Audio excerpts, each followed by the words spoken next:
Hello, and thank you for joining us here at the Anarchist Experience. My name is Robert, and I'm your host.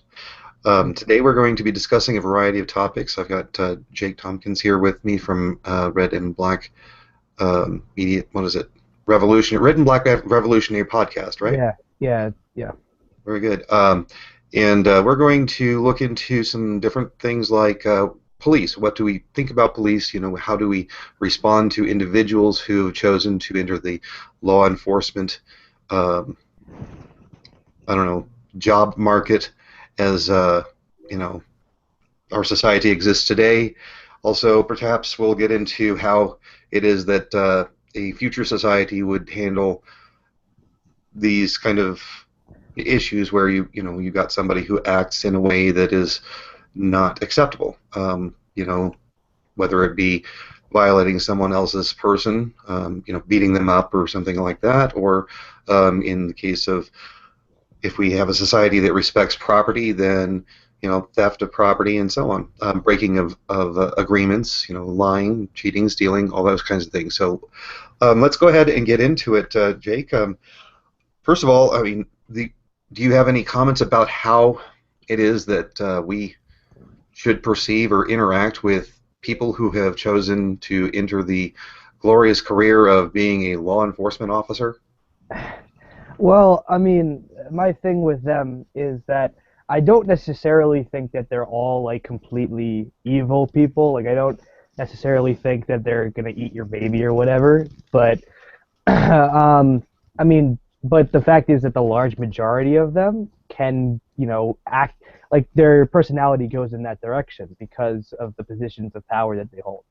So a lot of them, because of those positions of power, become very kind of shady figures, and it's kind of like to the point where I don't even like if something bad happens, I want to find some way to work it out, you know, outside of law enforcement because law enforcement is so fucking shady.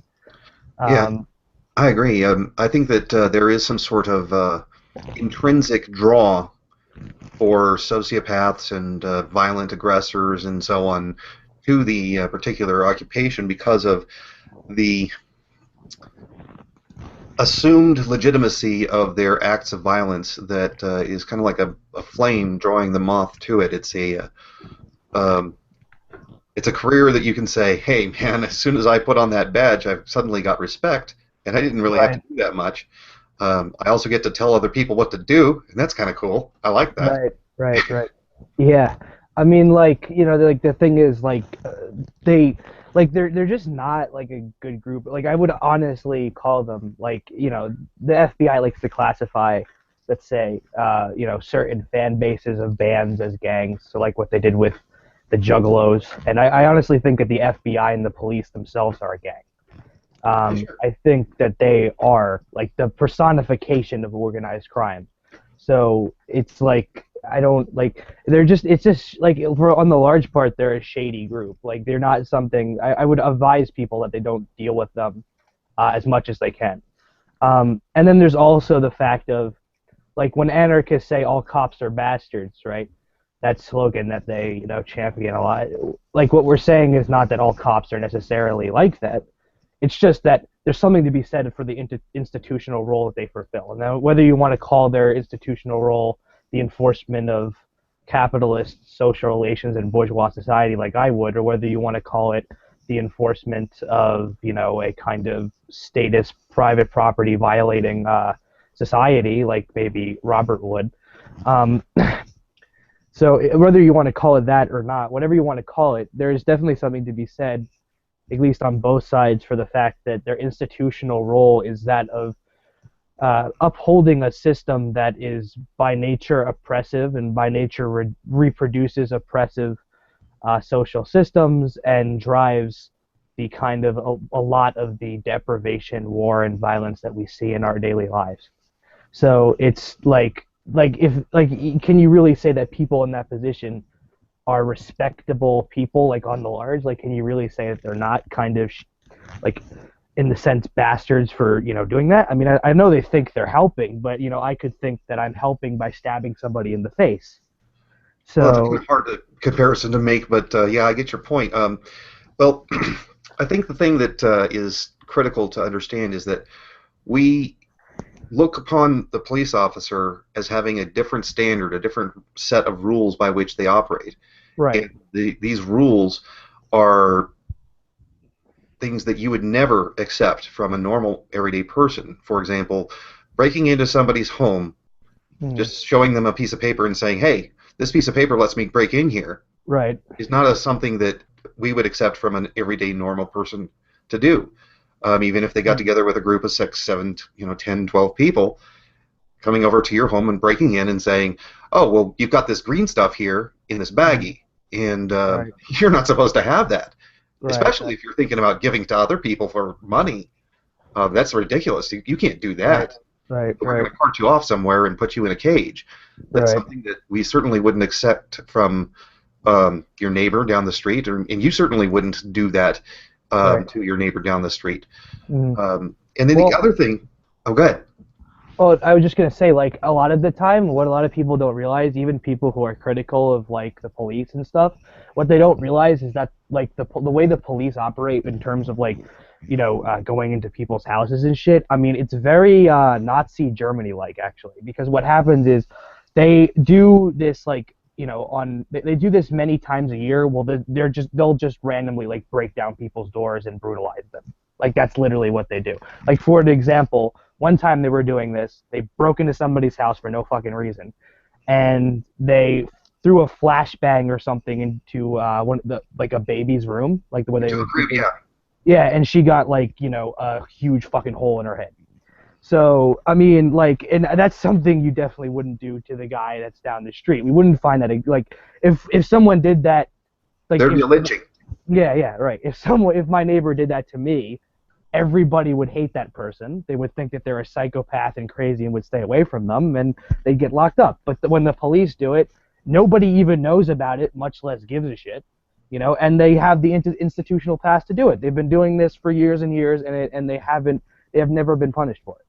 Because, and I think that there's a system, like I think we need to tie that to a systematic role, which is the fact that they don't have the same power as the everyday person does. They have kind of an elevated position of power. So they are in the position of domination over us, and thus, the people that control them make the rules, and we don't. So. Right, it's a perceived legitimacy to their actions that really, underpins the problem. And the other thing is that by creating this dynamic where you have a person who has got a position of power that is legitimized and perceived to be, acceptable and normal and right in what they say goes, and it's the way that's supposed to be. Right. You start to create problems like you'll see in the Milgram experiment. Or in the Stanford experiment, where you have normal people who are just regular types of, they're good people as a general rule, and they're willing to do these atrocious things that they normally would not do because of their new perceived sense of authority and legitimacy over someone, dictating someone else's actions. Oh yeah, definitely. Yeah, I mean, this YouTuber named Anarcho-Pac, he was talking about why he moved away from Marxism, and one of the reasons is because he felt like that there was an inherent bureaucracy in what's called the state apparatus, and he felt that this bureaucracy would lead to even like the best intentioned people becoming these kinds of like psychopaths basically, and I think that there's legitimacy to that point. I think that. That's what the structure of unequal power relations create. And the thing that most people don't realize is, like, it's not held up by some material thing. The police gain their power from social rights that they are granted. And if we no longer allow them to have those rights, if we say, all right, we're going to just treat you as everyday normal people, now you're going to have the same amount of power as us, then their power immediately goes away. Their physical force might not, and that's where the need for maybe fighting back comes in. But the fact is that if we basically just, create different social norms, the police and such would not even exist anymore. Well, obviously, you're going to have some sort of arbitration that would occur in situations where you have people who disagree. Right.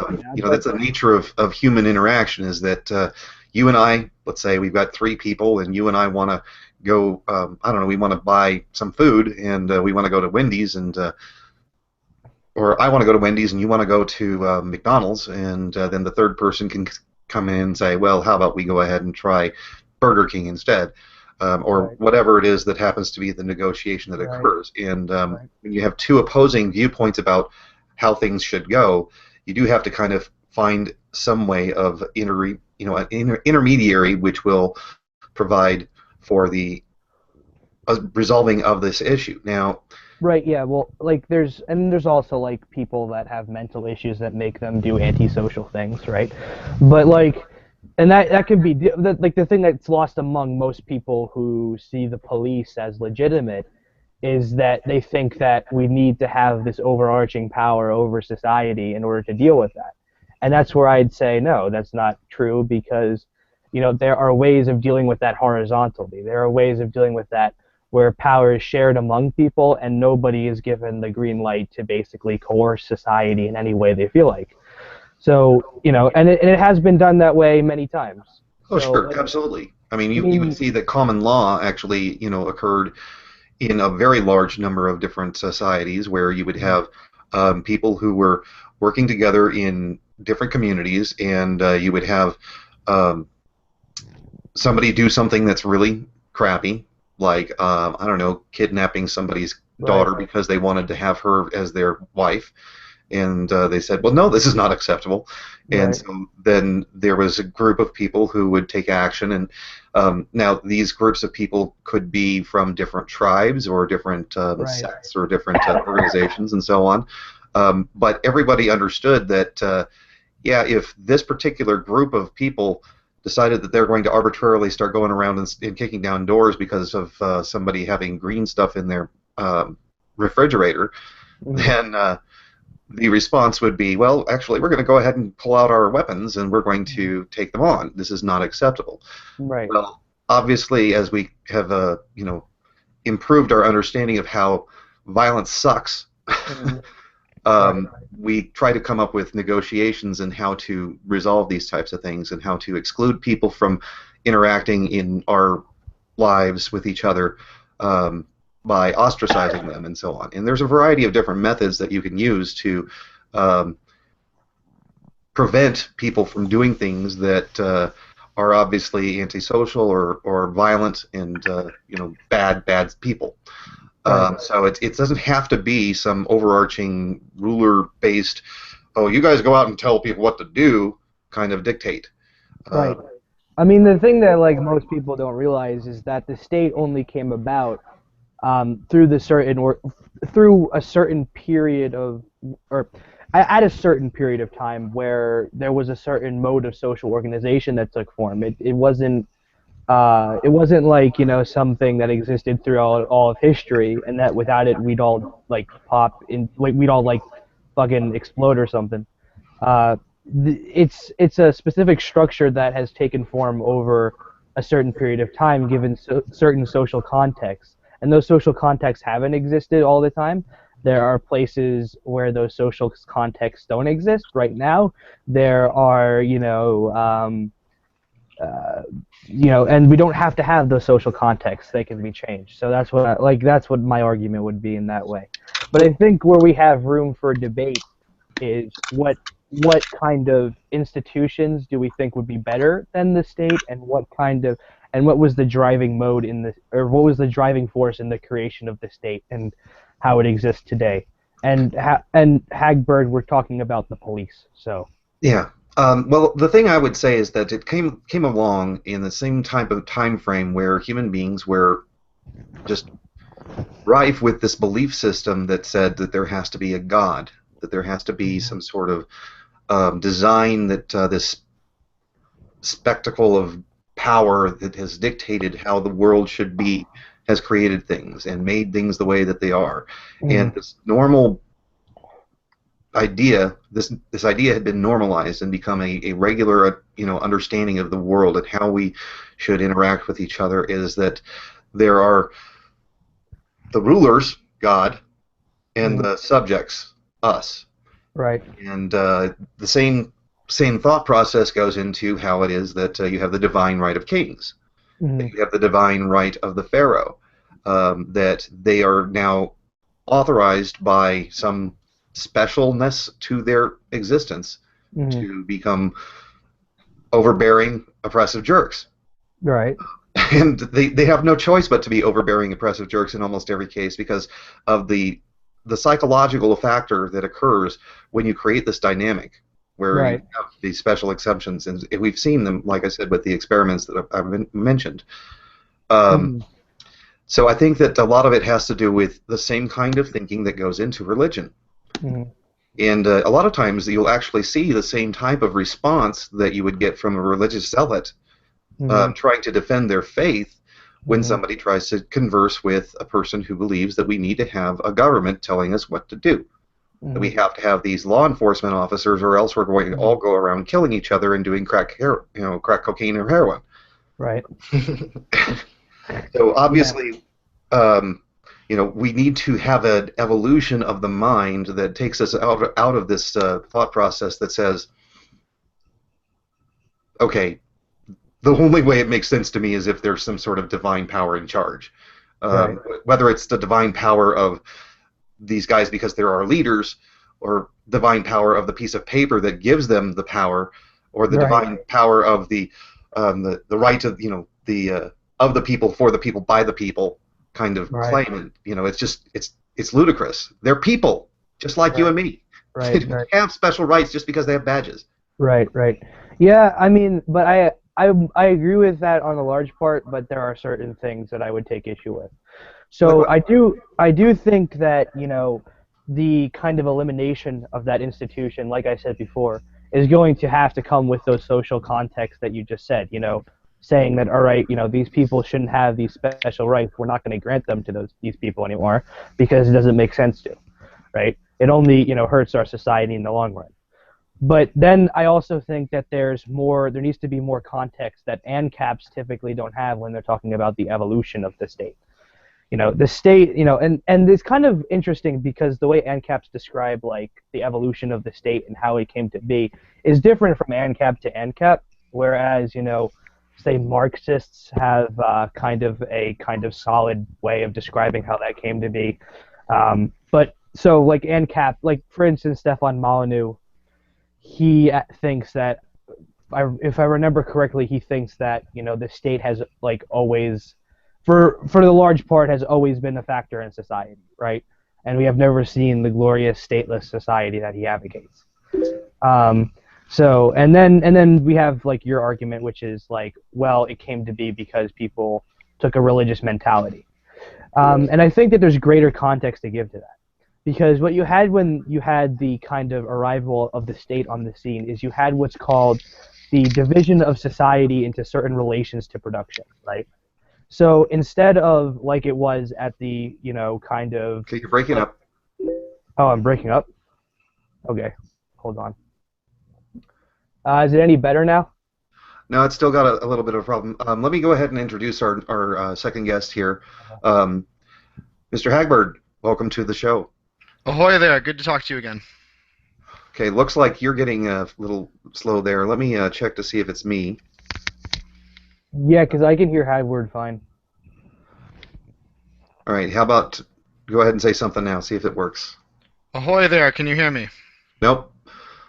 Right Still then. getting a lot of just choppy responses there. So unfortunately, I'm not getting anything um, from you there. Okay. Well, I'll address, I guess, to the point that you were bringing up there. And well, let's see. You think it's me, so let's see if I close some things here, if that'll help.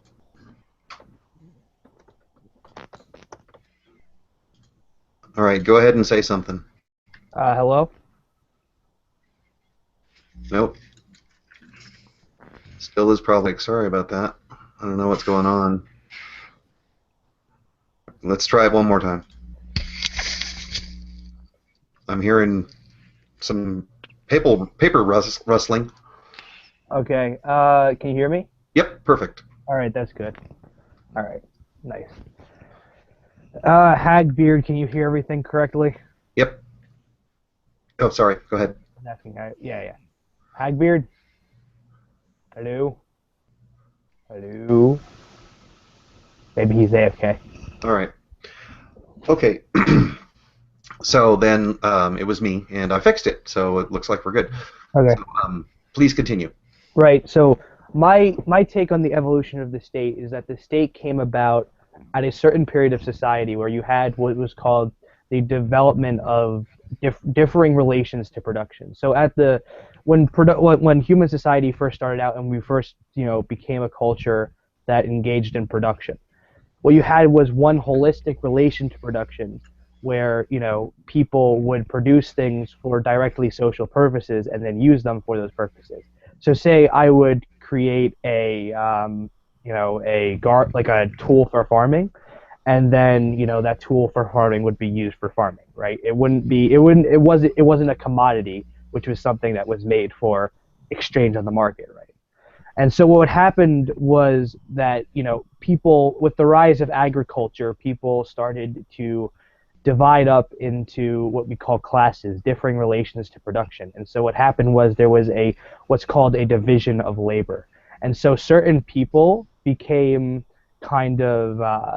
certain people had more power in production than other people. And what happened was that because of this, we naturally, kind of got the state apparatus. So the state apparatus, as most ANCAPs would agree, would be a legal monopoly on the right to use force over society in a given region. And what happens when you have these kind of different, relations to production, certain people have monopolies over given resources, and certain people don't. And to protect those monopolies, you have to be able to exercise that monopoly on the right of force in a given region over society to protect your rights of control over that given resource, right? And so that's kind of how, in my view, the state arose. And I think that whenever you have this kind of, whether it be the market or capitalism, or I think markets entail capitalism, but whether it be capitalism or any other type of class system, you're always going to have the state. The state cannot exist, or the class system cannot exist without a state, and that's what I would say. Okay, well, obviously, when it comes to a class system, there is definitely a negative type of reaction that you're going to get from that, where if you have the artisans and you have the politicians and you have the merchants and you have all of these different class sectors, that you're going to create this sort of societal norm that has certain elevated perceptions of different types of people, and this tends to come up with a negative type of response that people will think, well, my father was a laborer, so I must be a laborer, and so on. But certainly, when it comes to the specialization of labor, we do want to have some specialization of labor. I would think that. Right. It helps to make it so that we can both benefit from the fact that you're really good at something and I'm not as good, and I'm really good at something and you're not as good, and so by us specializing, we can both make exchanges and enjoy the benefits of both productivity. Right. Now, the thing that I would say is that obviously there are some decisions that people have that they make where other people are going to innately respect them, and there are some decisions that people will make that people will innately abhor them and not respect them. So if I say, keep your hands off me, you damn dirty cop, or whatever, unless there's some sort of special privilege that the cop has, if there's not some perceived legitimacy to his actions, then anyone can say, with all reasonable understanding, that just grabbing someone by the neck and saying you're going to do what I tell you to do, we all kind of recoil at that concept, unless there's been some sort of violation by me in a previous encounter, where maybe I did something really bad, and they're just coming along to get me for it. So um, the idea that we can say, all right, well, this is my domicile, and you can't come in unless I say you can. It's something that we as human beings apparently seem to be all right with as a general rule. And I don't think that's a bad thing. I think that it's a good thing that people are able to actually say, you know what, I'm going to be the king of my home, and you're not going to do things in my home that I don't like. And if you're doing those things that I don't like, I'm going to be able to kick you out. And if that requires me to grab you by the neck and throw you out, so be it. Right. Now, this is potentially an innate hierarchical structure where I am over you when you're in my home. Right. Okay, and I don't think that that's a bad thing. But apparently, some people do. It may not be you, but some people do. Now, when it comes to this idea of resources and having a claim over resources, the anarcho-capitalist position is not a claim that says, "Oh, I drilled a well, and I got this hole in the ground where I'm sucking out oil, and I now own all the oil that this hole goes to." That's crap. You own a drill. You own a hole. Great. Good for you. Somebody else wants to build a hole. You can't stop them. Right. So the idea that I have taken some land and converted it into a domicile and have control over it, and can claim it as my fiefdom and my be the ruler over it. That's easy enough. Okay, well, what about if I go out and plant crops in the field, and I do so, let's say, with some family members, and we put up fences and make sure that all the wild animals that are out there that would come along and eat our grain or whatever it happens to be, or corn, and we protect it from those predators, and we want to say, this is our corn, this is our field. Well, then you come along and say, all right, well, yeah, that's just not right. You can't just, deny everybody else access to this area of ground and the corn that is growing thereon. Well, I think I can. And then you disagree. All right, well, then we have to come up with a negotiation as to how to deal with that. This does not necessarily mean that we have a, pre-approved legitimacy of going around into other people's homes and other people's property and telling them what they can do on their property. All right, so I mean, but I get where you're coming from, but I don't see that it makes it doesn't make a coherent step-by-step process as to how it works. However, if you look at it from the idea that as we evolved from apes and so on, we started developing in communities and created a understanding that there's an alpha. Because the alpha takes care of us and leads the hunt, and he's been running things, and we've been surviving in this very hostile environment. He's obviously superior to every single one of us because he's been able to do these things, and I couldn't do that. And so he's kind of like a god to us. This belief that he is somehow special and endowed with abilities that none of us possess seems to make sense to me. And then it evolves from that into, the idea that well, there's scary boogie things out there in the night that we can point to and say, yeah, protect us from that, dear ruler. And then it comes from that. And then instead of actually realizing, yes, we are individuals and we may not have the same capabilities, but we don't have to assume that this guy is somehow spectacular, and non-human, in order to have a relationship with him. We can create negotiations with each other where we say, all right, well, you're going to be, helping to deal with the scary things that go bump in the night, and we're going to be dealing with these other things, and we'll make, an arrangement so that you can not have to worry about feeding your family, and we'll feed them, and so on. And that can be done whether it be cooperatively through a sense of solidarity, whether from a in-calm type position, or it can be done through a process of a relationship that says, all right, well, if I scratch your back, you scratch mine, we're good. And both of these are perfectly acceptable potential relationships. They're not necessarily, neither one requires a state. Mhm. Well, I understand your point, but like here's the thing. I'm not saying that any boundaries that are set up, right, and that people can't cross unless, there are some outstanding circumstances. I don't think that that entails a state. That's not my argument. Even I would advocate boundaries for certain things, right? I don't think that, the old straw man where like everybody, just randomly consumes things. I think that there needs to be boundaries. Well, obviously. Right. So I just disagree with you on where to set those or how to set those and whatever. But But the point my is they don't, yeah. by having boundaries, and whether they be your boundaries or my boundaries, does not ipso facto mean a state. I know that, but I would concede, and as you would too, and I think there are certain boundaries that kind of give people state power, and that's what I'm arguing here with this kind of relations to production thing. If certain people have monopolistic ownership claims over production, and and thus they have to have the kind of state-backed monopoly claims that We you're disagree. talking about. Yeah, I know you disagree. I'm going to go in and explain it. Okay. So you say that you're against this special state privilege, right? And I am too, obvious.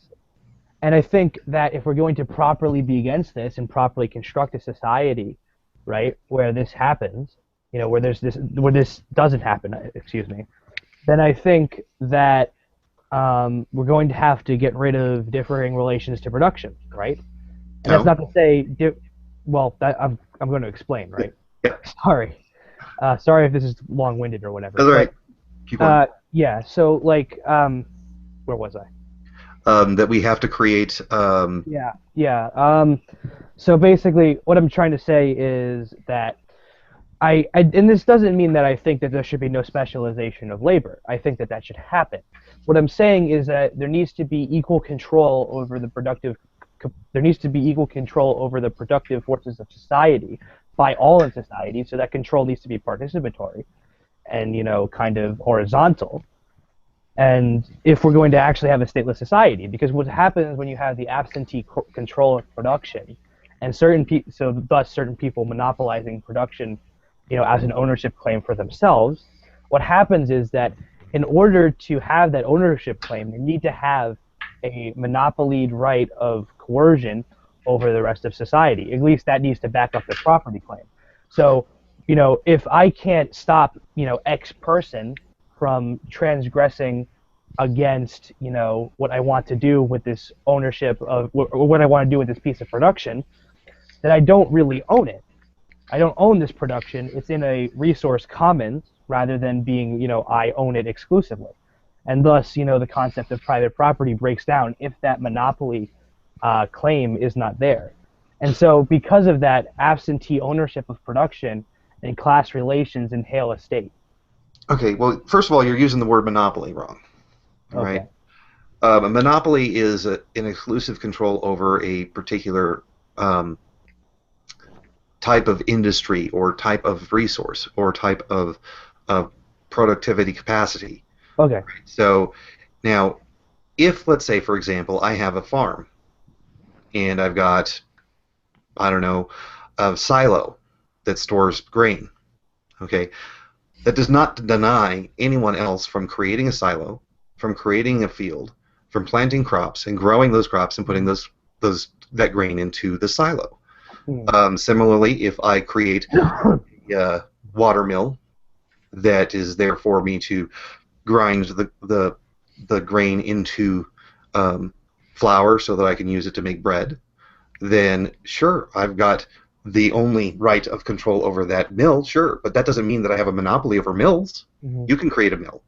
Right. I'm not denying anyone the potential of creating or becoming self-sufficient with whatever means of production that they want to use. I'm just saying that this is mine. Well, This particular one is mine. I And so this idea that it somehow requires that everyone else use my mill with my rules and my dictates is a farcical claim. It's not what the only reason why there are people who say that, well, you can't make, I don't know, you can't make the same T-shirts that this other guy does is because of intellectual property claims enforced by the state. Right. So this is not a monopoly. Mm-hmm. It is a ownership claim, and it's an ownership claim over a limited section of land or stuff that a person is making, and it doesn't deny anyone else any other opportunity.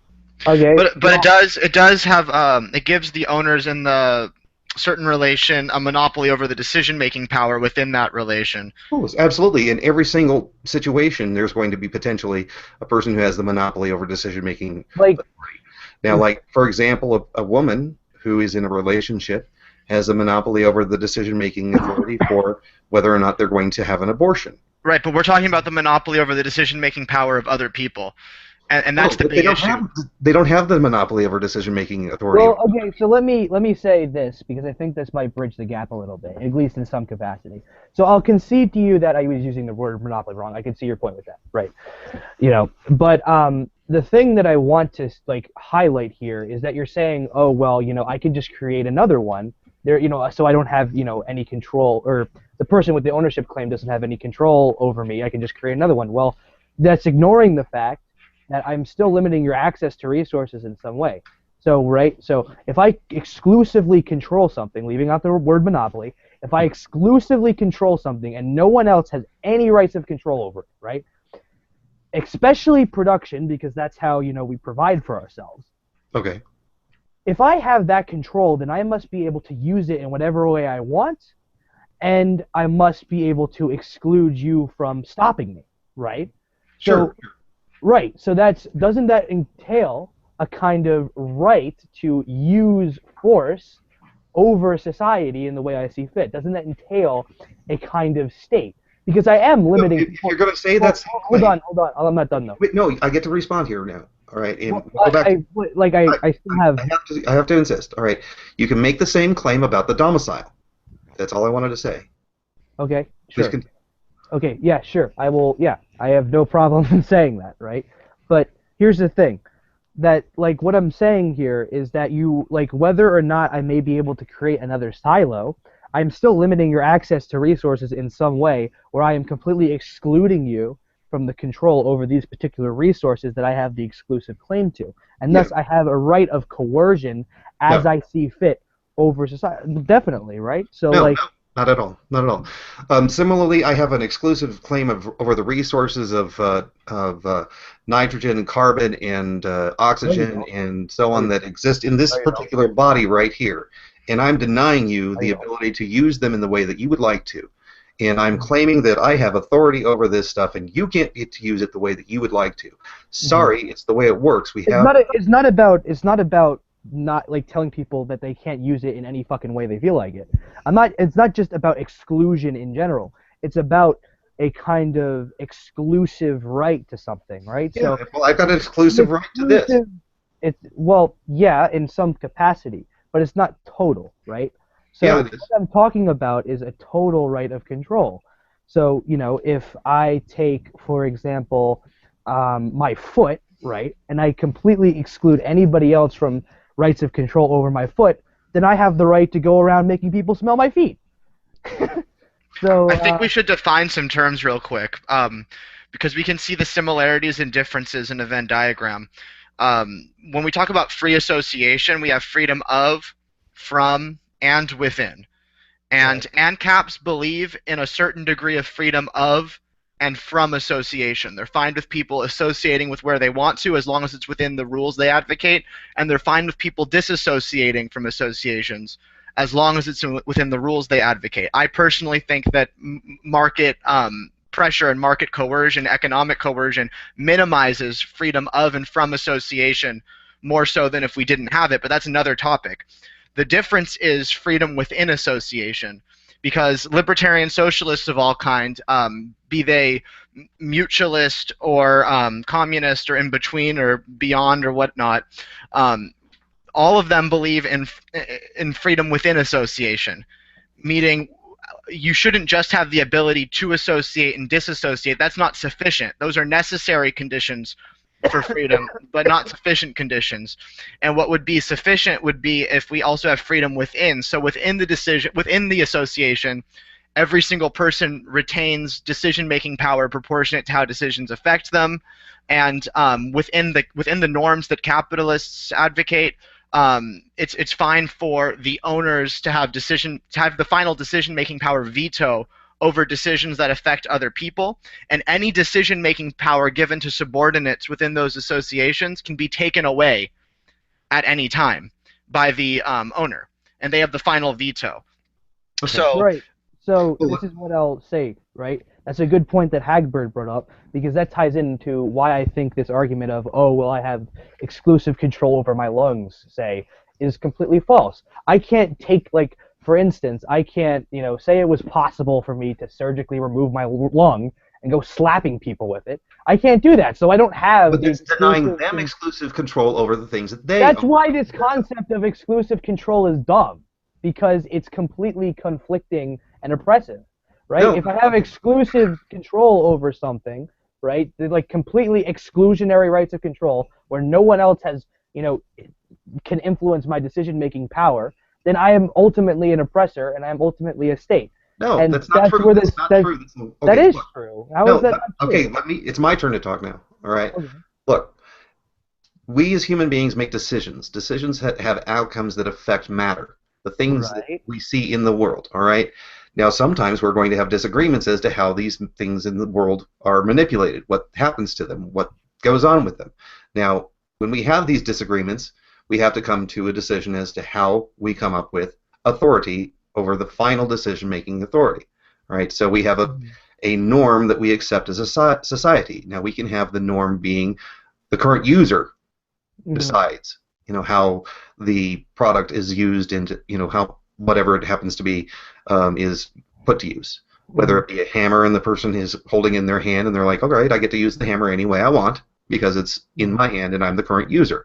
And then we could make that a norm. Now, if we make that a norm, there are all sorts of consequences that occur from that. Now, if we instead make it a norm that you own the things that you have created exclusively, and you have the final authority over those things, then if you accept that as the basic premise, that it wouldn't exist if it were not for my decisions and my actions. Therefore, it's now mine, all right, forever until I give it to someone else, or I just let it, I leave it out to become part of nature or the commons, so to speak. Abandon it. If we accept that as a premise, then capitalism is what follows. All right? Yeah, but I don't accept that as a premise. All right. Now, I think that it's a good premise to accept. You do not.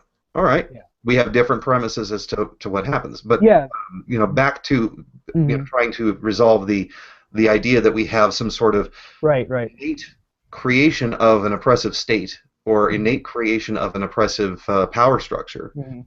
Because of my particular presentation of what it should be for the norm for decision making versus yours.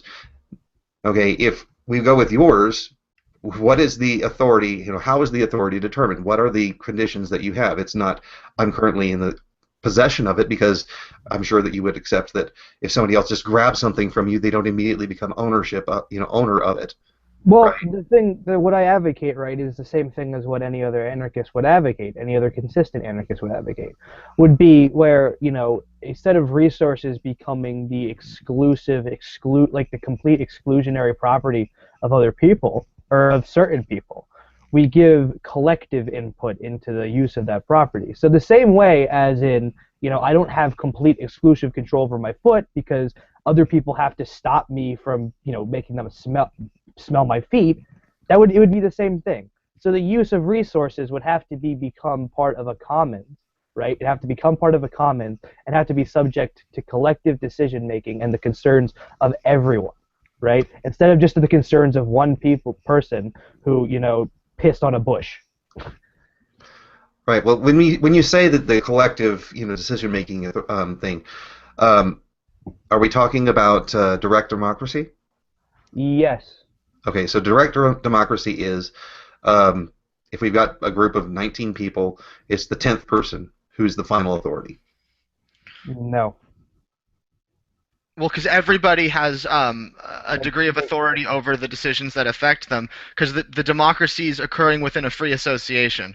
So on one level, they have the ability to disassociate, the ability to associate, and they Mhm. also have the ability to decide proportionate to how that decision affects them. Right, and so anarchists by nature advocate the consensus democracy, right? So, in other words, they advocate the purest form of democracy that there can be, where people make the decisions that affect their lives. So, it can't be this kind of thing that ANCAPs imagine, where, oh, the majority of people get to decide what it is, or whatever, like, where the 10th person, involved gets to decide who it is, and Right. there's 19 people, right? It has to be an inclusionary thing that takes into account the concerns of everyone and tries to, Okay. carve out the most Account, autonomous right? social relations that we could possibly Then have. at some point you're going to have a disagreement. Yes. All right, and this Mhm. disagreement is such that, let's say we've got a group of 6 people who are highly affected Mhm. by whatever the decision is going to be. Mhm. And then you've got a group of 25 people who will be, slightly affected or somewhat Mhm. affected over the effect, over this particular decision. Mhm. Now, those people who are greatly affected obviously Mhm. should have theoretically higher claim over, the consensus. But Mhm. Yeah. when it comes down to it, if the group of 15 feels strongly enough about it, No. I how see do what you're how do going okay? with. Then you have to have All somebody right. Let over the me group of explain. them, No, no, over no, no. them, that Here's the says, thing. okay, well, these people actually have a higher claim Well, than no, no, no. Here's the thing. Here's the thing. Here's the thing. If we're talking about people having the right to make decisions that affect their lives, there has to be some different proportions in that case because some people are more affected by things than other people, and sure. so some people might have to have more of an influence in that particular decision because it affects them more. Right, how do you So, determine that? I mean, Well, I they have would. complete influence. They have complete influence over what affects them directly. And I can give you an example. You have 3 friends. 2 out of 3 of them want to go see a band that is in town. The third one doesn't want to go see that band. Now, the 2 out of those 3 people choose to go see that band. That isn't 2 out of 3 people forcing that one person to go see the band with them, I know. but it is 2 out of 3 people making a preference. So it's anarchists are fine with Yeah, that's not a very majority. good example. Can you give me another one Well, where what I there's was, actually a well, what I mean, disagreement where you have a finite resource that has to be allocated in one particular All right. way, Well, where one let's person say. wants well, something, if you the other Let's presuppose if say you that. presuppose that there's not enough, there isn't a way to handle it equitably. There's just better and worse ways given that context. right. But within that context, there's better and worse ways to handle it. It depends on the specific variables involved. But I think the basic point is that we need to differentiate between majority preference, which is 2 out of 3 people potentially making a decision, um, versus 2 out of 3 people forcing that one person to then join them in their decision. And I think there's a huge difference there. I think the Right, but we're straw man talking of about scarce resources that you have to decide what you have. Well, like, okay, so if I finite could. resources. Scarce is dependent on how we manage the finite Actually, resource. okay, all right, finite resources. That's right. That's a good point. Because it's not. It doesn't matter if it's scarce at all. What matters is that it's rivalrous. That we can only do one Okay. particular thing with this Right. particular item. So yes, it is not about the Okay, scarcity of it. so It's about the fact that I'll it can only be used one way. well, I mean, the concept of rivalrous is kind of questionable, but like I get what you're saying. I'm not going to take issue with it because I get what you're saying. I don't want this to become like a semantic debate, right? So, what I'm going to say about this is that the process of decision making about who gets who ultimately gets, what they Their way. want. Right, yeah. So who ultimately gets that is going to have to be determined by an inclusive decision making process. So right, like I said before, people have to be able to make the decisions which affect their lives. So what's going to happen is we're going to actually have to have people convening together, talking about these things, and trying to work out the best way possible, and to promote the greatest amount of autonomy as possible. And that's going to depend on the situation. I can think of many different situations where different outcomes would result, but it just has to be off that general rule. That has to be about promoting autonomy, and it has to be inclusive. Okay, so let's just say, for the sake of argument, that we get together with a consensus group Mhm. and we have our discussion about how we're going to go ahead and do these things with these variety of rivalrous stuffs that are out there. Somebody comes along with an idea and he says, all right, so I've got a plan. Here's what I'd like to propose. I'd like to propose that if you created something, if you went through the process of making something into existence that didn't exist before by converting the things that are out here, that we all have access to, into this new thing that didn't exist, you get to decide what happens with it forever because it's the thing that you made and it wouldn't exist without you. Now, in order to get that stuff to make into the thing that you're going to make, you do have to come to us and we have to kind of like discuss how we're going to, you know, if we're okay with you going ahead and making that that thing from that other, you know, let's say you're going to make a bow out of some wood. All right, you're going to go out and chop down a branch and turn it into a bow. Mm. All right, well, that means that branch is not available for the rest of us here in our society. So we get to tell you, hey, you know what? That branch is off limits because we're using it for a swing for the kids and blah, blah, blah. But it has to depend. It can't, like, it's not like this solid thing where it's like certain people get decision-making power to say no. It's about who is affected the most. And it's about how much autonomy we can squeeze out of the social relation. Right. So it has to depend on the situation. We can't make up a situation. I completely get you there, but what I'm asking is an interesting, question for you. Now let's propose that this idea is put forward, all right, and it receives overwhelming support.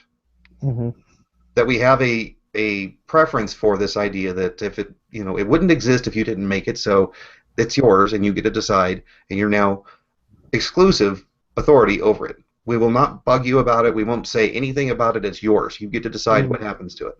All right? We make that assessment, and then we have somebody come along and say, you know what? There's this place that is out there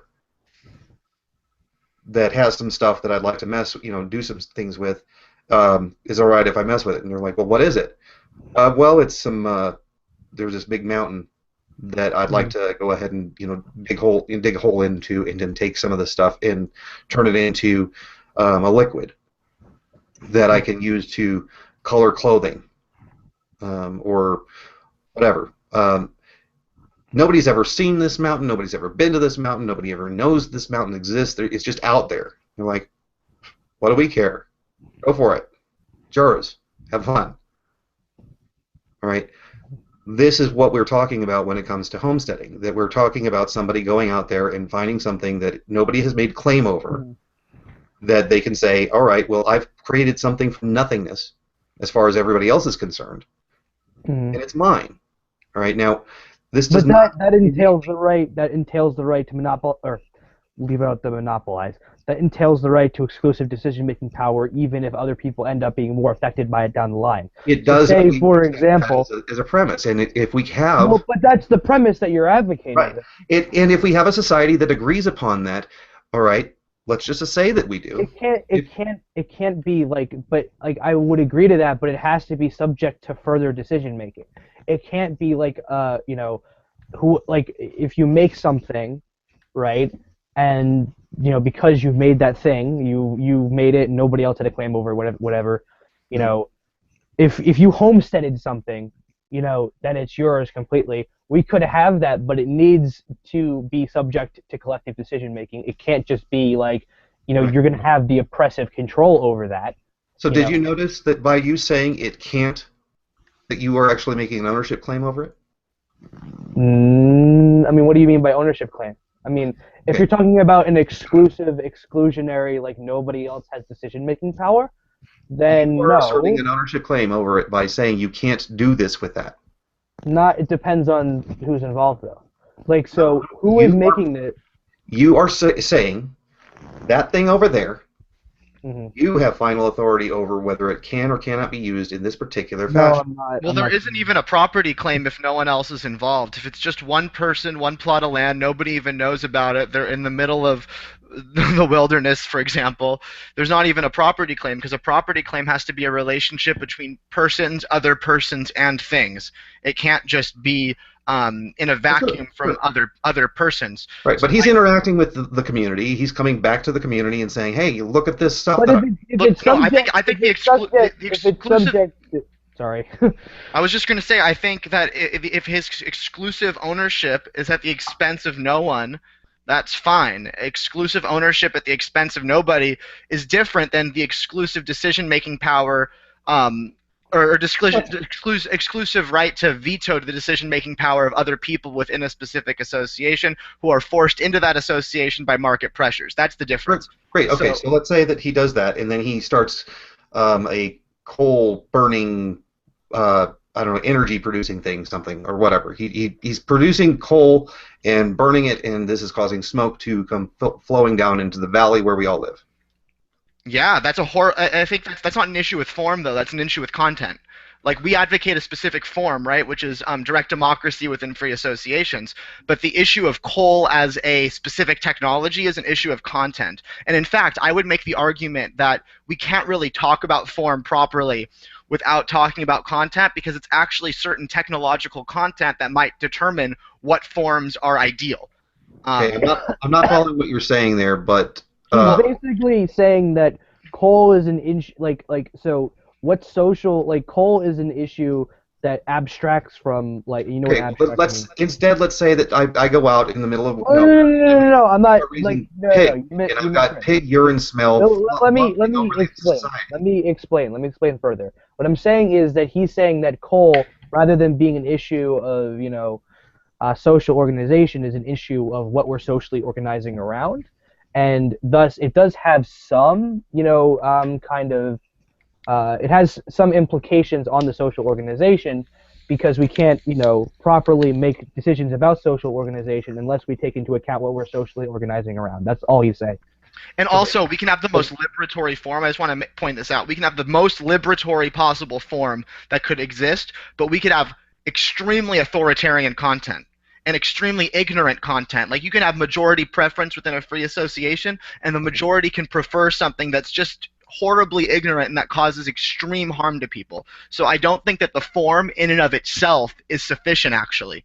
The form of anarchist communism, for example, is not sufficient. We also need liberatory content, and we need to have applied logic with a certain ethic in order for it to actually be sound.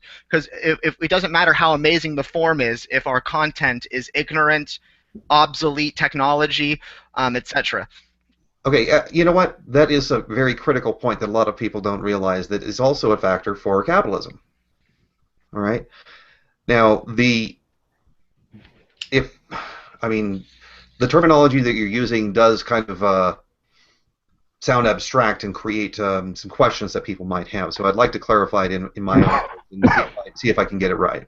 Right.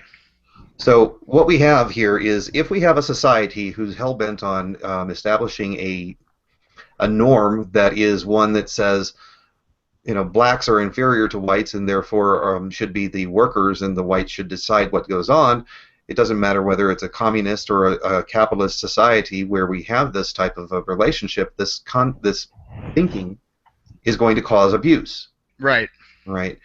And so we need to not only have a system, or a system of understanding how property relations work, whether it be communist or capitalist. That's fine, but the content of what we decide to do also needs to bear scrutiny. That we can't just assume that by creating this form of the structure of how we deal with each other, that we're going to have all roses and cupcakes. It's just going to be. You have to, in addition to that, enlighten yourselves and pursue things that are lofty goals. Right. The thing that I would suggest to you is that when you have negative repercussions from negative goals, that causes a good incentive, right? If you experience drawbacks as a result of pursuing these negative goals, then you want to have that happen. We like to experience bad stuff happen. We want bad stuff to happen to bad actors, right? Does that make sense? Yeah. I don't necessarily want bad stuff to happen to bad actors. I want people who are harming others to be restrained of their of harming others. There also needs to be some concept of justice. So if an anarchist frequently talk about this, where if I do something that transgresses against these social norms that we have determined are good and promote autonomy and all of that. If someone does something, then there needs to be a social sanction that punishes them for that in order for some just social relations to go on. So say if I went out and stomped on somebody's garden, then I would have, let's say, depending on the situation, let's say this would be the most just, my access to the movie theater revoked for a week or two. So that's like social sanctions and a concept of justice for people. All that kind of thing. Yeah. Right. Okay. Now let me be clear. When I say consequences, I'm talking about a result that occurs where it's a result. Okay. A consequence does not necessarily have to be a negative thing. It doesn't have to. It can be a positive thing. The consequence of me marrying a woman of my dreams and my love of my life is that I have a more enjoyable and fruitful life. Okay? Right. So a consequence is not necessarily a bad thing. It's just a result. Mm-hmm. Right, and I'm fine with restraint-based mechanisms for conflict resolution. When it comes to the word punishment, it's a complicated word. There's various definitions. I'm against revenge-based punishment. We actually find that the more revenge-based behavior that happens in punishment systems, the worse the overall violent crimes are in the long term, because it's actually that very abuse and unmet needs that created it in the first place. That being said, I'm totally fine with restraining people from harming others, and that could even mean killing somebody theoretically. Like, here's an interesting example. If somebody's about to press a button, it's going to kill 500 plus people, you're in the back of the room, you have no ability to restrain them without killing them. That could be possible. Sometimes restraining somebody from harming others could mean killing them. So it's not passive, nor does it let people kind of harm others, nor is it not. It's for negative consequences, but a specific form of negative consequences. Right. The thing that I want to get back to is that we want to have negative consequences for negative actions, and we want to have positive consequences for positive actions. But we want negative consequences that will result in the positive consequences that we're looking for in the future, as opposed to negative consequences that will result in negative consequences in the future. Right, but he's just talking generally. We want right, and so what it does is it creates an incentive structure where people understand that this action will have these consequences, and I like those, so I'm going to do them, and it happens to be something that helps people, and so I get good results for myself by doing them. And then similarly, when I take a negative action, let's say stomping on somebody's garden, then I have negative results for myself, and I do not want to have that. And so I'm incentivized to be headed towards the positive things instead of the negative things, right? Right, and then different forms incentivize very different content. And when I talk about content and form as different, I also want to talk about them as interconnected. Oh yeah. The content can help establish.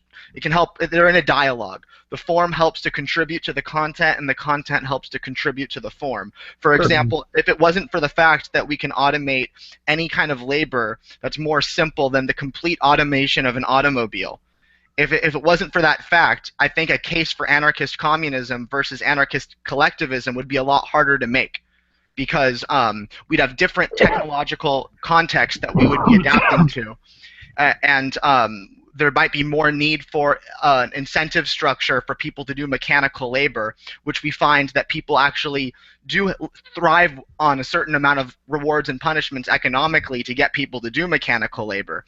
So with different content, we would advocate different form potentially, and different form would help to create different content, but neither in and of themselves, or how would I put this, the form in and of itself isn't sufficient for that liberatory content.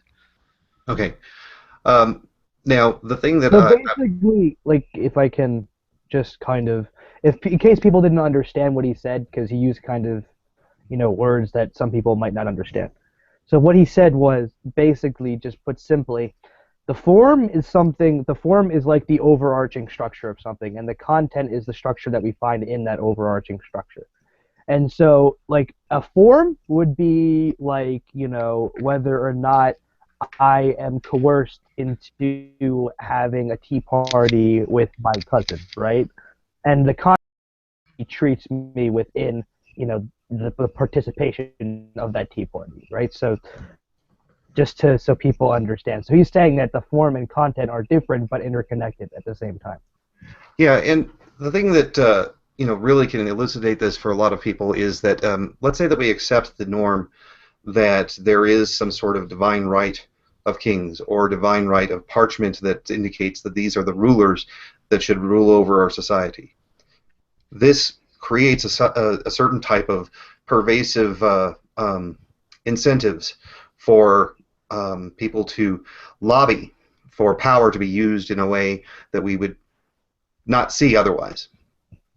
That we would have a group of people who would manipulate the ruling class through bribes and so on in order to get what they want to see happen. And it forces that upon them through the structure that we've established. If you don't have that structure, people pursue their own interests and they can work together and they cooperate and they find various different opportunities and act on them. But if you create this kind of like a trough of power and influence and money that is given to this particular group, they have no choice but to distribute it in the ways that they see fit. And there's an incentive that's created to try to manipulate it. So by creating that structure, it's a bad, it creates bad results.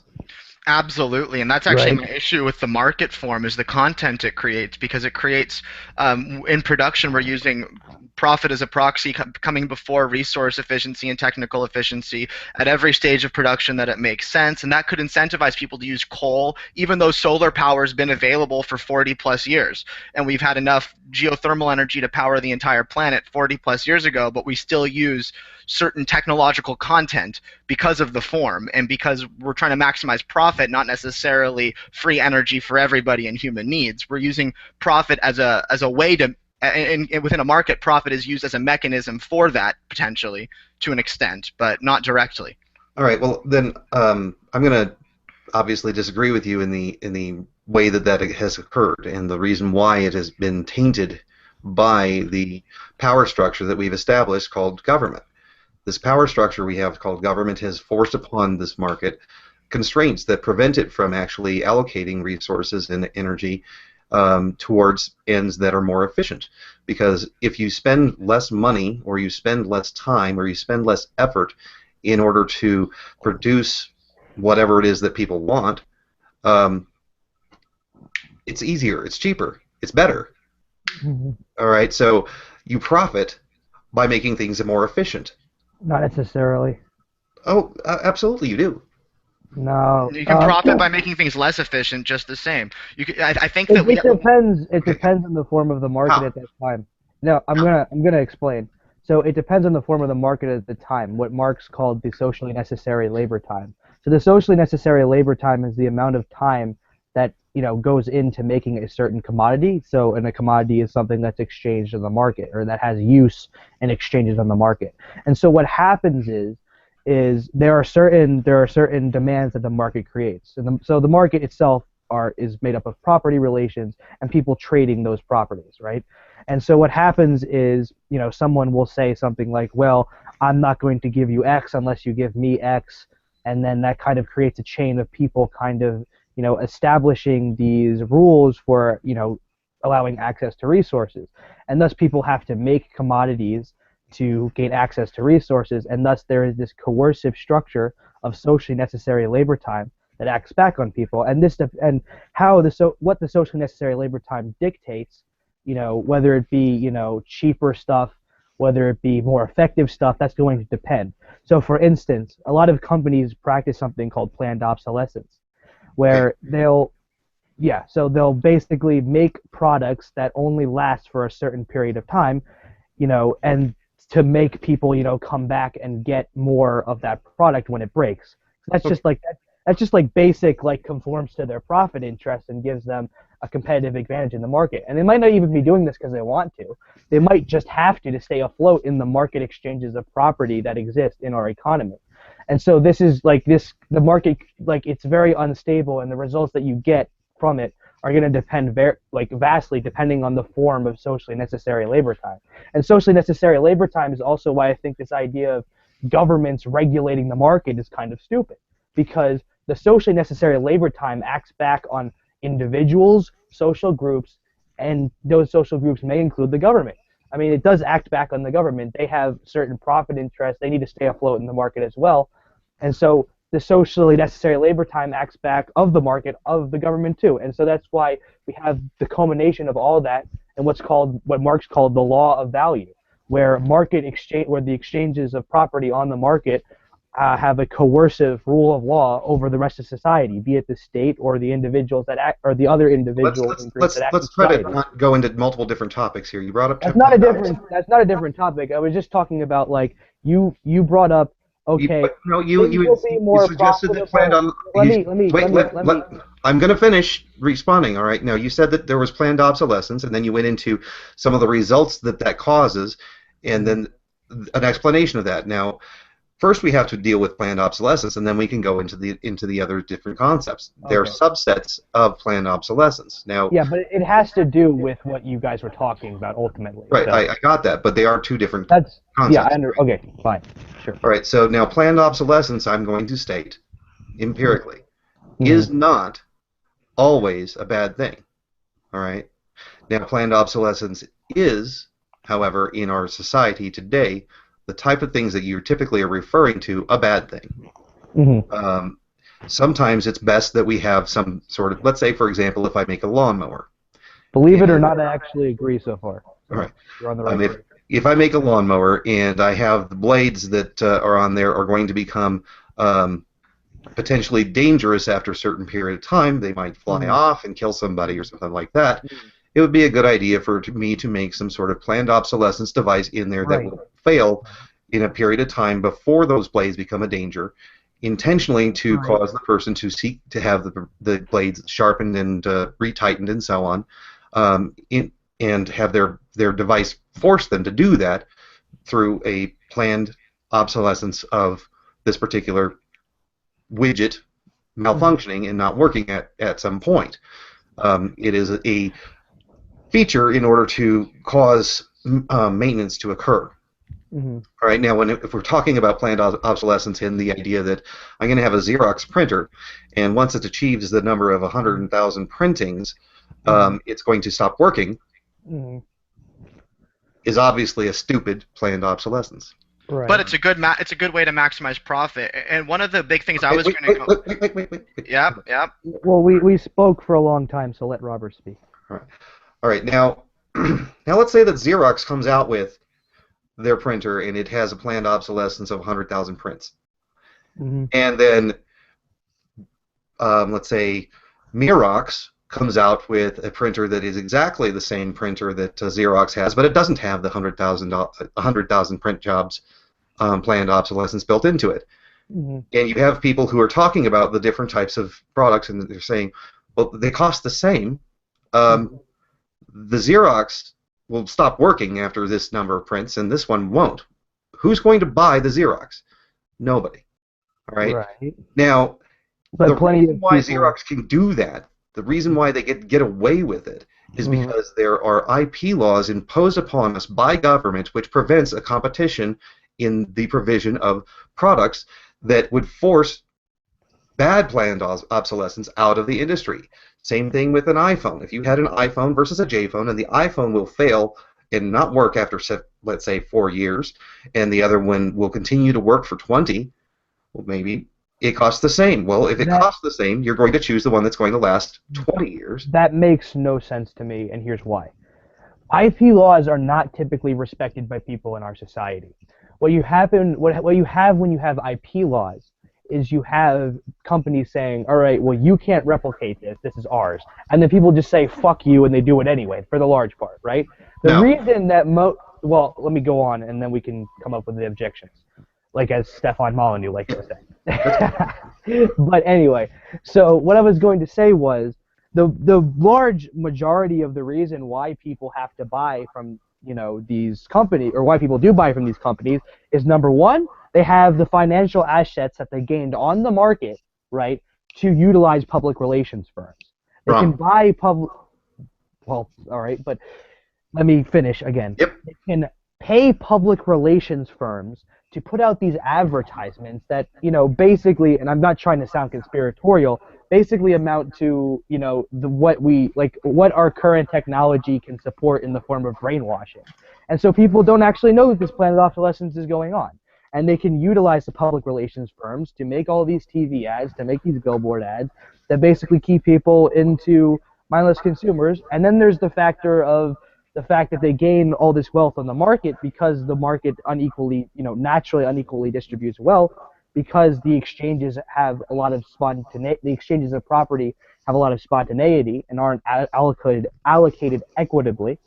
And so they have monopolies on production. And so they have the right to exclude people from production if they do not want to, buy from them. And so other people lose opportunities. So other people lose access to resources that they may need to, create another company. So, for instance, I have more after this though. All right. Well, let me just make a quick point here. Well, before you make that, I want to. Very quick. I know. Just a second. Come on, Jake. Let me freaking talk. All right. All right. Right. I'm not going to deny that the ability for people to manipulate other people into buying their products doesn't exist. That there's not a brainwashing type of effect that happens, and that occurs whether it being the state being sold, or whether it is a product being sold. All right.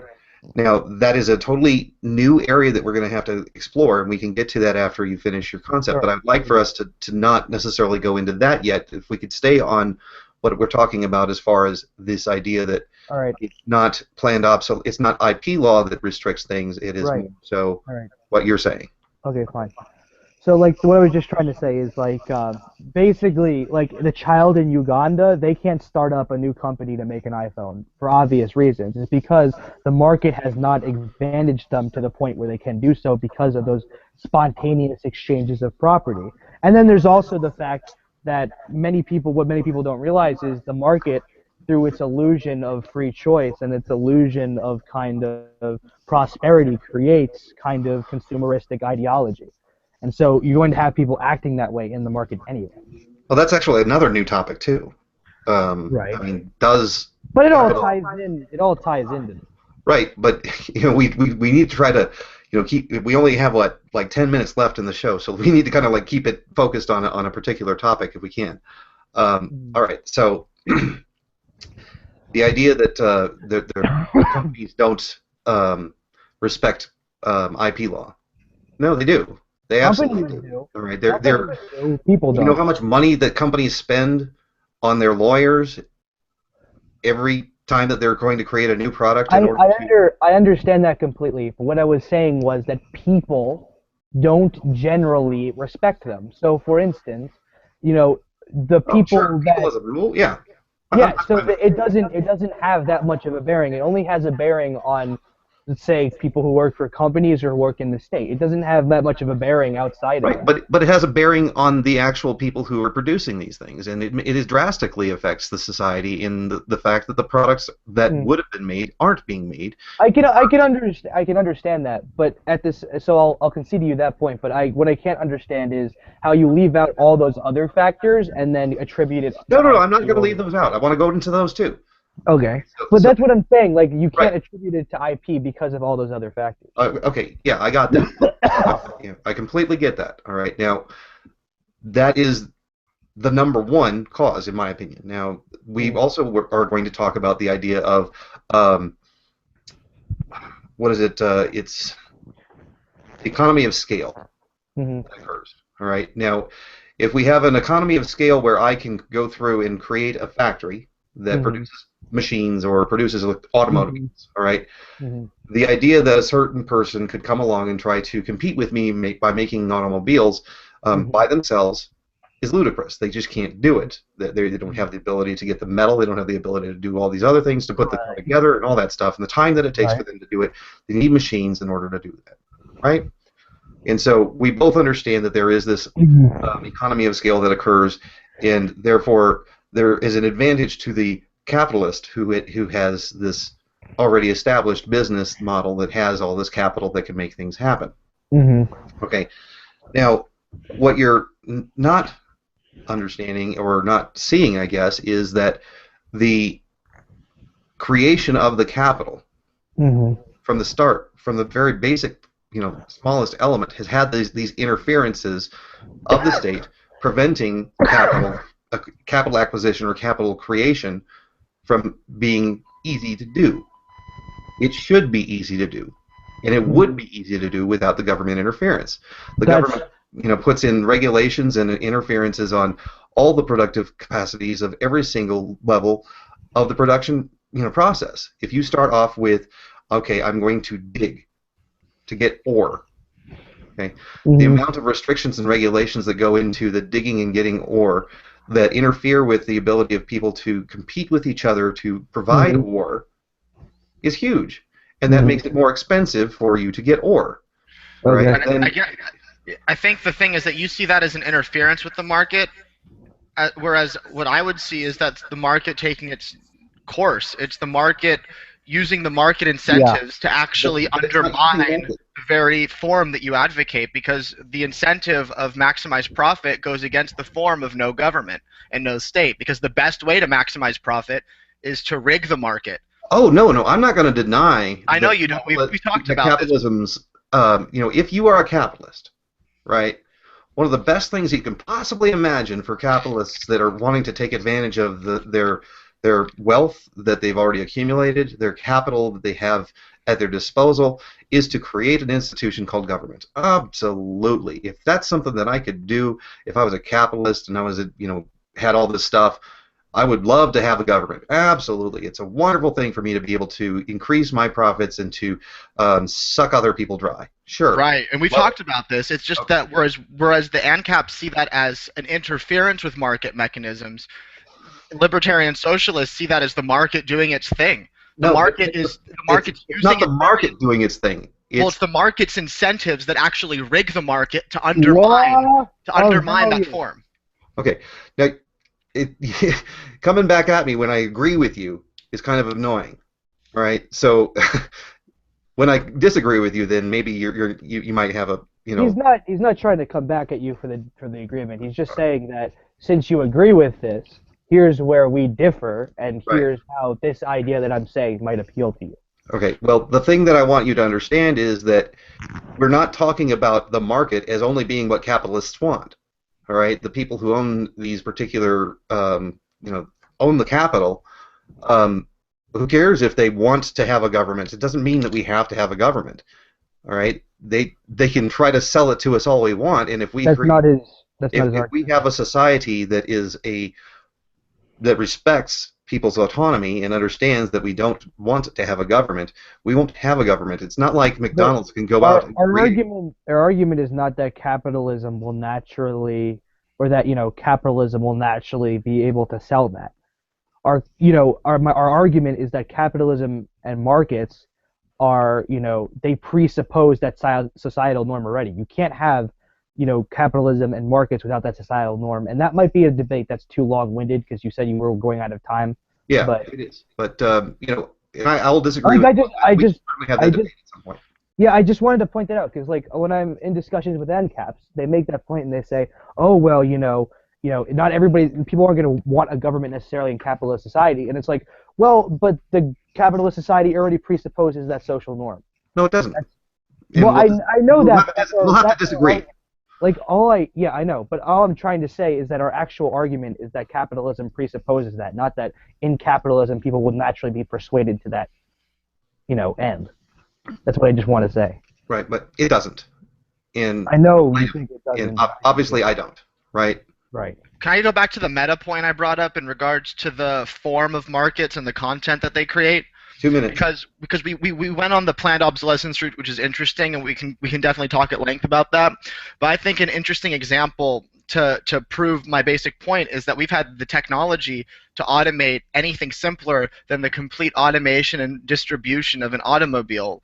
We've had this since the 70s, really, in many respects. So we've had this capacity for automation that isn't actuated. And I would give to you that in part that has to do with, sure, IP and state interference. But outside of that, that's not the only explanation. We can't just say that it's more of a correlatory, and it's partially it's in part has to do with that, but it's not the only aspect. The aspect is that human wage slaves or human laborers are cheaper than robots. And that's the reason why we haven't automated those tasks completely. We've automated certain ones that make sense within the market, but we haven't automated what we can. And that just has to deal with the sense that the profit mechanism doesn't necessarily make it so our technology is actuated when it's available. It might be actuated 70 years later when it finally becomes cost efficient. Instead of let me go ahead and address that one then, and we'll wrap it up here with this response. All right. The reason why machines are much more expensive than people is because we don't have the free market, and I'll explain. If we had a free market, you would have entrepreneurs wanting to create different things, a variety of different things that they can't create now. Whether it be hydroponics labs that are vertical farming for growing marijuana, which is prohibited by government, or whether it be creating new pharmaceutical entertainment drugs, or whether it be creating the medical industry, things that we would really love to see.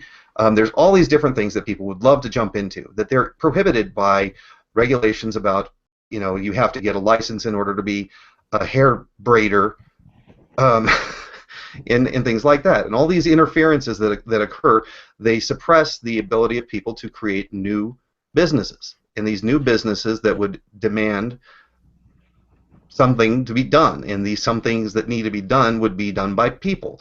And then if you have a huge number, deluge of entrepreneurs and business people who are, or not even business people, let's say collectively organized groups of people that want to come together as worker-owned businesses that would come together and they would be interested in starting up these businesses, they can't. And they would have had a bunch of people employed to do these things, and thus increasing the demand for labor, the demand for human capital. And these increases in demand would cause an increase in the price that the laborers could demand for their labor. All right? So if you have a large supply, a very, very large supply of people, and a very small supply of, or a very small demand for people because of this artificial interference, of course prices for people becomes a very, very low number. But if you don't interfere with that and you allow the demand to be what it would normally be, you would have a huge amount of job opportunities for every person that's out there, and then we would create an increased wage that would be offered by all sorts of people. And that increased wage, once it gets to a certain point, makes machines more effective and more cost effective. So then you start to advance those machines, and you have all those other people then moving away from those silly laborious jobs that are not necessary for human beings to do, that we could actually use robots to do, and we move forward into other areas where you have to have a person, whether it be a person who greets you at the door and has a smile on their face and shakes your hand and helps you through whatever your emotional constraints are, or whatever it happens to be. I don't know what all the different job opportunities that would exist after we mechanize a large number of these things, but we still have every single person can always want what they have be better. Every single person wants their existing circumstances to be better. They can always think of something that would make things better. We have an infinite capacity to find some opportunity to make things better. And that means we have infinite demand. And if we have infinite demand, then we have infinite demand for labor, and we will never satisfy that, which means that the increase in wages that we can offer to those people, if we don't have these interferences, is almost limitless. We don't have infinite demand. Demand is finite and bounded by environmental context. And the thing is, I agree with some aspects of what you're saying in the sense that IP in the state interfering with the market might make it so there's more of a culture lag in regards to when we actually release certain technology that's already been available, but that's not the only component. We're decades behind in regards to technology we have technology that's been available since the 70s that can automate the vast majority of toil, pretty much all mechanical labor. That's totally not addressing the point that I made. That's addressing the previous point that we had. The new point that I made was if we had an open marketplace, that the demand for labor would increase exponentially. All right, and then if we have that demand for laborers increase to a point where laborers are now able to demand their wages be high enough Why would we want to demand in labor? Why would we want to demand in labor? Because we want to get stuff done. I want to minimize labor. That's the exact opposite. But we will, okay, and that's what machines are caused to do. But it's through a process of creating opportunities for people, and when those opportunities are used, then we find that new improved opportunities will be explored. But at this point, I'm going to have to call it the end of the show. We've run out of time. And certainly I do appreciate you guys coming on to the show and having a discussion with me.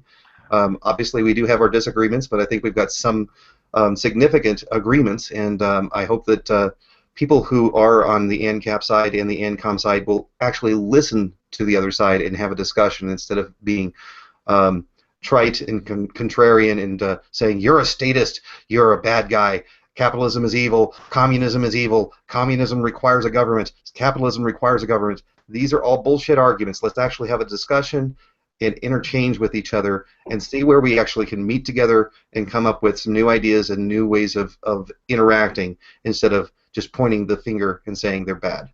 So this has been the Anarchist Experience. Thank you for watching. Bye.